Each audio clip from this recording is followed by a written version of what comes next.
اور وہی ہوا کہ آدم علیہ السلام نے پھل کھا لیا، اور جیسے میں نے عرض کیا تھا کہ ابلیس نے آپ کو دھوکے میں ڈال دیا، آپ وہ پھل کھا بیٹھے۔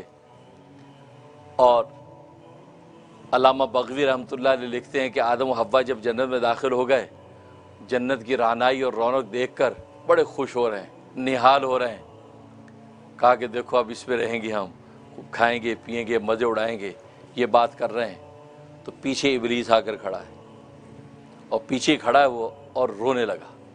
انہوں نے پیچھے دیکھا ہے یہ کون آ گیا، رو رہا، ایسا رویا، اتنا رویا کہ اس کے رونے پر ان دونوں کو رونا آ گیا کہ کوئی خیریت ہے، کیوں روتے ہو، کیا مسئلہ ہے، بات کیا ہے، رو رہا۔ کہا کہ میں تم ہی پر رو رہا ہوں۔ بھائی ہم پہ کیوں رو رہے ہو؟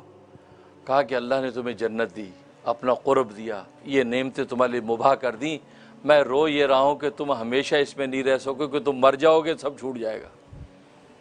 اب جب مرنے کی بات سنی تو آدم علیہ السلام خوفزدہ ہو گئے، ہیں اچھا یہ مر کے سب چھوٹ جائے گا۔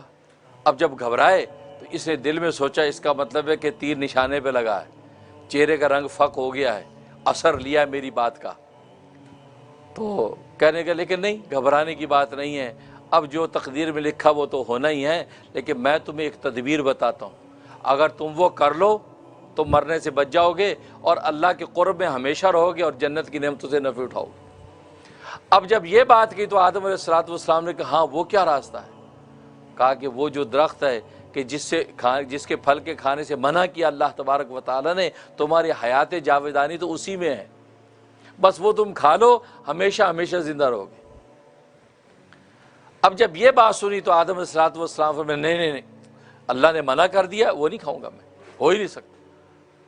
اب جب یہ سنا ابلیس نے کہ یہ تو ہاتھ سے نکلے جا رہے ہیں، جلدی سے اماں ہوا کی طرف متوجہ ہوئے کہ دیکھیں یہ تو سن نہیں رہے، آپ سمجھیں، آپ بات کو سمجھیں، اس لیے کہ یہ پھل کھا لیں، خام خواہ ضد کر رہے ہیں، آپ سمجھدار لگ رہی ہیں، آپ ذرا سوچئے۔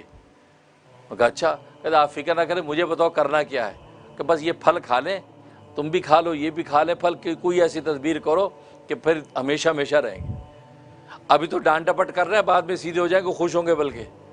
اس نے کہا اچھا، اور تدبیر خود ہی بتا دی کہ جو ہوش و حواس میں نہ کھائیں تو یہ شراب پلا دو، مدہوش ہو جائیں گے پھر کھلا دینا۔ لہٰذا اماں ہوا گئیں، اماں ہوا نے سب سے پہلے کھایا، اور کھانے کے بعد شراب لے کر آدم علیہ السلام کو پلائی، آپ جو مدہوش ہو گئے، اس کے بعد ان کو پھل کھلا دیا، آدم علیہ السلام نے بھی کھا لیا۔ اس طریقے سے جب دونوں نے پھل کھایا تو اللہ تبارک و تعالی نے جنت کی جو نعمتیں تھیں وہ ساری کی ساری آپ سے لے لیں، اور دونوں کے بدن جو ہے ننگے ہو گئے، اور وہ جنت کے پتے لے کر اپنے بدن کو ڈھانپنے لگے۔ اس طریقے سے ابلیس کی حرکت کی۔